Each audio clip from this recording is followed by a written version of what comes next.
Brock here from Roji Gardening. Today I'm going to talk to you about one of my favourite trees, which is known as Cryptomeria Japonica, or Sugi in Japan. Incredibly, it covers 25% of the Japanese islands, and yet you walk around most Western attempts at a Japanese garden and they will almost never be growing one of these. And I find that a travesty, particularly given it's such a beautiful tree with such great characteristics and something that can be pruned and shaped in many ways that Western gardeners just aren't aware of.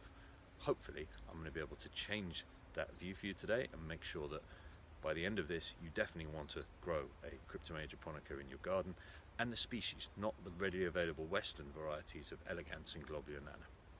Let's go into it. Cryptomeria Japonica, or Sugi, is prized in Japanese gardens for its beautiful reddish bark, for its incredible moss-like foliage. In fact, in most Japanese gardens you will see the most common form of moss that's used is known as sugigoke, and sugigoke is obviously using the first part, sugi, to say how alike this tree it is. On top of that, they can grow to up to 70 meters tall with a trunk 4 meters wide, often nicknamed the Japanese redwood. They're used in many temples and planted around many shrines, the most famous of which, I'm sure you can Google the image, is the Sugi Avenue in. I've said before how much detail the Japanese go into with their gardening, and taking gardening and pruning to a whole new level versus the Western gardener, and this is one of the best examples of that.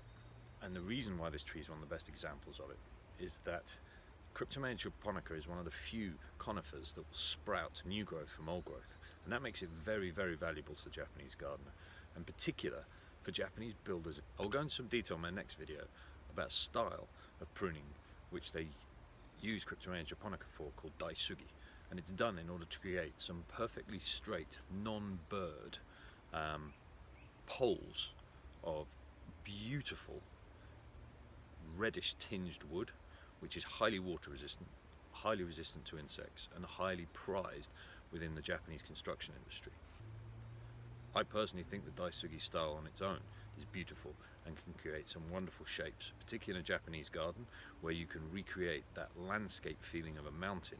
And I will explain all of this using some drawing.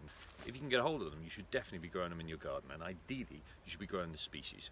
Very popular in the West are the smaller versions, globulus nana and Cryptomeria elegans. But personally, try and get hold of the species. And there's lots of fun things that you can do with these trees.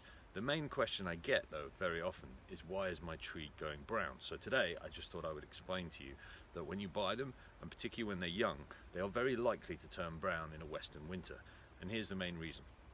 Evergreens in the winter still have effectively their leaves, e.g. their needles. Therefore they are still suffering evaporation in a way that a deciduous tree is not.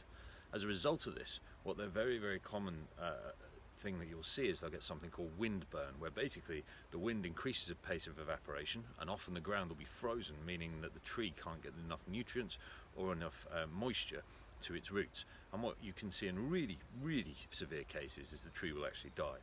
Obviously, as a tree gets older, you will see that it very rarely suffers this same kind of fate, purely because its root ball is bigger and it doesn't have as much difficulty accessing the moisture. So I will show you in a second a larger, older tree, and I'll show you that it's planted just along from these trees and is perfectly green.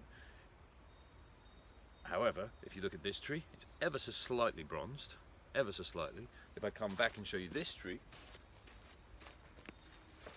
many people would say it's dead. It certainly isn't. It has green shoots across the top, and you should never ever look at a bronzed Cryptomeria Japonica or Sugi in the winter and believe that it's dead. It almost never is.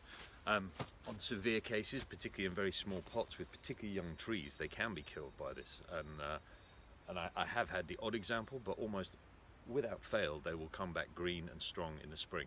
The only other time you sometimes get that bronzing is you will see that the tree will naturally, in a period of drought, drop a lot of its needles and they'll go brown, and that's deliberate. That's the tree going into survival mode and helping itself survive by losing some of its needles, so to lower the evaporation rate. And the other reason you sometimes get it is just a lack of light, so you'll often see towards close to the trunk, you'll see them go brown. Either way, do not dig up your Japanese Cryptomeria Japonica in the winter if it's going brown. Here's an example of a slightly older Sugi. And as you can see, given its roots and root ball system will be larger, it's not suffered the same effects from the wind burn, despite being planted merely a stone's throw away from some of those that have browned. Thanks for watching. Definitely go check out some of my other videos down here. That's it.